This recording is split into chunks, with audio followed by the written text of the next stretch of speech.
Nous ne vivons plus dans les ténèbres du Moyen-Âge. L'éducation, la science, la vulgarisation de la psychanalyse ont libéré l'homme du XXe siècle des tabous qui avaient asservi ses ancêtres depuis les millénaires. Le christianisme, comme les autres religions, est constitué de tabous. Il devrait donc être rejeté par l'homme libre. Libre. Des philosophes modernes prêchent la révolution sociale par la libération des tabous. L'homme libéré des tabous ne sera pas libre pour autant, car libéré d'un tabou, il sera asservi par un autre tant qu'il ne connaît pas la vraie délivrance qui est celle du cœur, de l'âme. Tout comme le triste conformisme sans imagination des jeunes qui se veulent anticonformistes en portant les cheveux longs et en fumant le kif ou la marijuana. Le chrétien combat aussi contre les tabous, car Jésus-Christ, le premier, a dénoncé les tabous, tabous de l'autorité illégitime, de la religion moribonde, de la morale hypocrite, des traditions rétrogrades. D'abord, les tabous autoritaires. De tout temps, dans tous les pays, il y a toujours eu de ces autorités religieuses qui veulent imposer leurs propres vues aux autres. Jésus enseignait à la foule et à ses disciples de ne pas imiter les scribes et les pharisiens hypocrites et hautains qui aimaient à être acclamés en public et à se faire appeler rabbi, c'est-à-dire maître.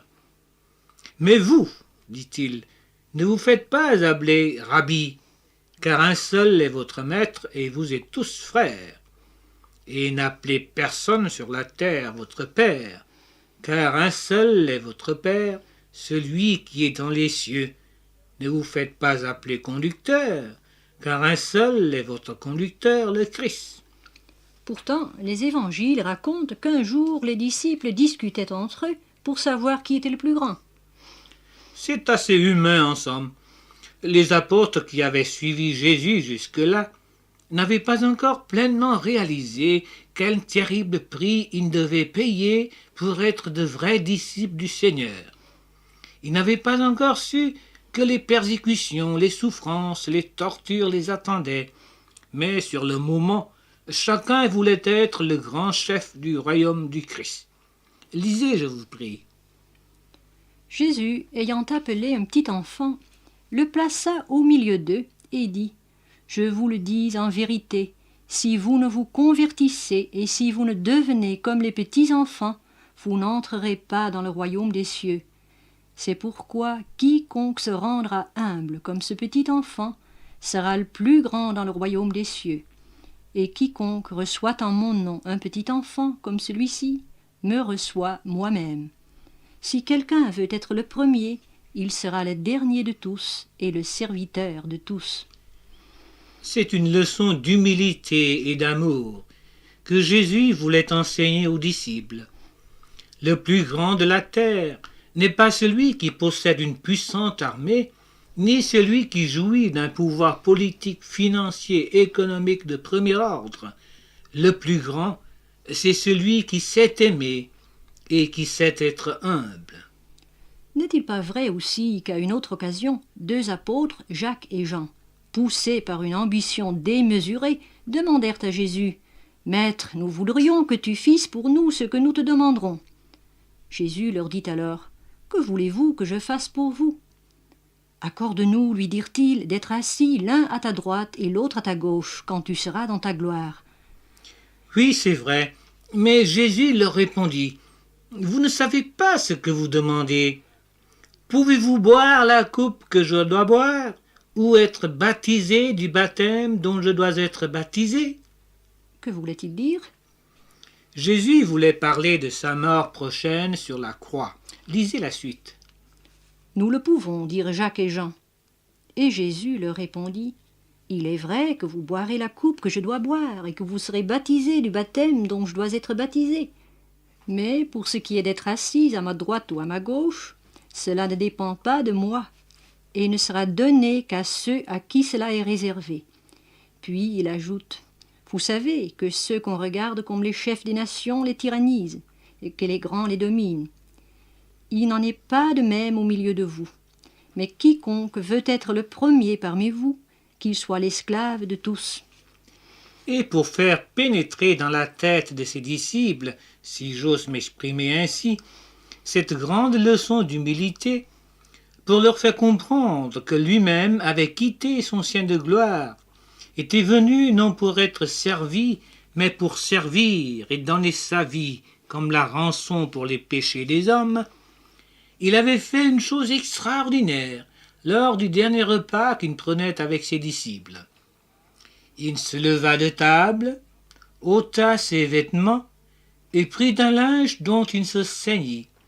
Ensuite, il versa de l'eau dans un bassin et il se mit à laver les pieds des disciples et à les essuyer avec de linge dont il était saint. Comment, lui, le maître, faisait ce travail d'esclave? Parfaitement. C'était sa façon tout à fait révolutionnaire de renverser l'échelle des valeurs et de faire la guerre au tabou de l'autorité. Et le tabou de l'argent, alors? N'était-il pas vrai que les gens du temps de Jésus croyaient que la prospérité matérielle était le signe de la bénédiction de Dieu? Plus un homme était riche, plus on le considérait et le respectait, car n'était-il pas manifestement béni par l'Éternel? Il me semble que la Bible entretient ce préjugé. Non, au contraire. Si Dieu peut bien bénir quelqu'un en lui donnant la prospérité ou la santé, tous les hommes riches ou bien portants ne sont pas nécessairement bénis de Dieu.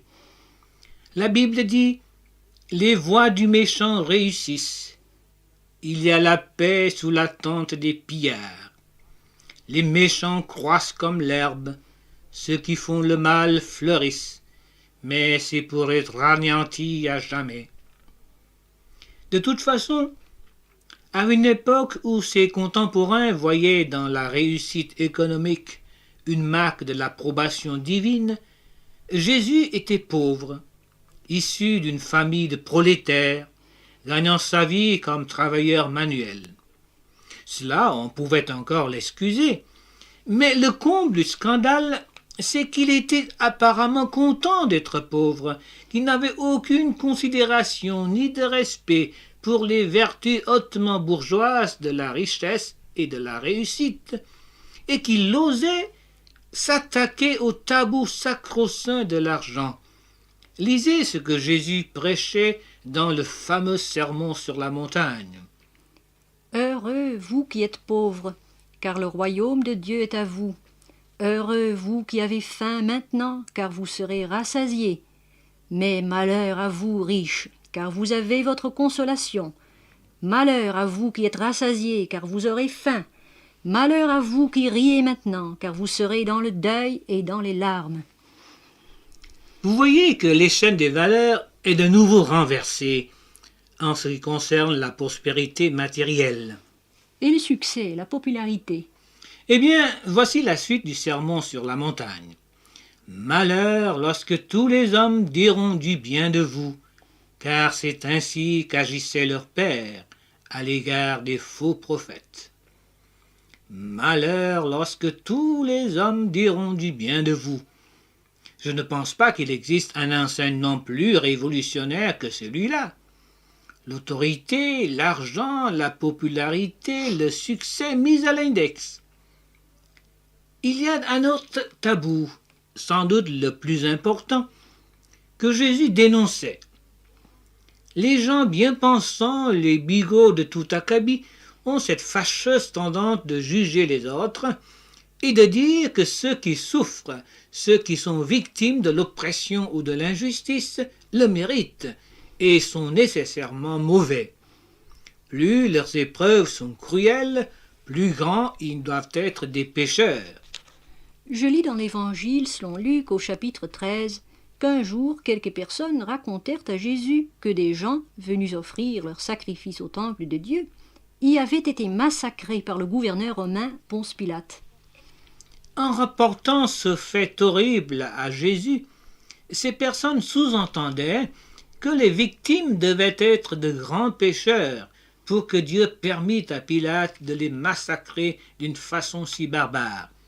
C'est pourquoi Jésus répondit, « Croyez-vous que ces Galiléens fussent de plus grands pécheurs que tous les autres Galiléens, parce qu'ils ont souffert de la sorte? Non, je vous le dis. Mais si vous ne vous repentez, vous périrez tous également. » Et Jésus continua avec un autre fait divers, relatant la mort soudaine de 18 personnes sur lesquelles était tombée la tour de Siloé. « Croyez-vous, demanda Jésus, que ces 18 personnes fussent plus coupables que tous les autres habitants de Jérusalem? Non, je vous le dis. Mais si vous ne vous repentez, vous périrez tous également. » Oui, nous sommes tous coupables devant Dieu. Il n'y a point de distinction, dit la Bible, car tous ont péché et sont privés de la gloire de Dieu. Tous, quelle que soit la couleur de notre peau, quel que soit notre degré de réussite dans notre vie personnelle, sociale, professionnelle, tous pécheurs. Les jugements de Dieu sur les autres doivent être pour nous des appels claironnants à nous repentir de nos péchés et à nous convertir à Jésus-Christ en le recevant dans notre cœur comme le Sauveur, le Seigneur, le Maître de notre vie. Si vous ne vous repentez, vous périrez tous également. Repentez-vous donc et convertissez-vous pour que vos péchés soient effacés.